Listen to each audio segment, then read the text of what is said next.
Okay, trivia challenge is a really cool component to put into your game. And the key thing about that, guys, is this. The one common thing that we're talking about in these last 5 parts is scouting your downtown area, your city area, right?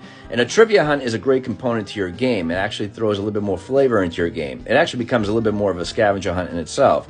But the key thing is you don't want to make it Google friendly. In other words, you don't want to come up with 10 trivia questions about your city that they simply can just, as in your players, go onto Google and get the answers. You want to make it into a hunt in itself where they have to find this trivia or this riddle that they have to approach. So for example, if you have a mural in your city area, now a lot of major cities happen to have that. Well, in that case, you would, indicate that in that particular mural, let's say there's a bunch of flowers there, ask the players how many red flowers are in that mural. So again, it makes them go to that particular location to write in the answer. So a little bit more of effort. Or if there's a statue of, whatever, what is that particular statue holding in his hands? If it's an athlete, maybe it's a hockey stick. If it's a historical figure, maybe it's a spear. You get my drift. The key thing is make it interesting, make it into a point that you want them to go to that location. And again, kind of make it spread out, right? You don't want to make it too tight.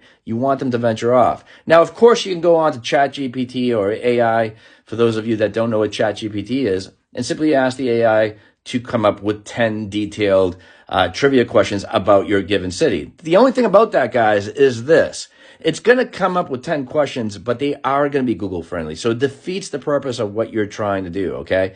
So again, the best thing to do is just grab that notepad, right? Just like you did in the last 4 parts, and get that pencil and then look around, up, down, left, and right. I guarantee you, especially if you're in a major city like Philadelphia, Boston, New York City, things of that area, there's so much stuff that you never probably noticed that you're noticing now, and it's going to make your players appreciate it when they play.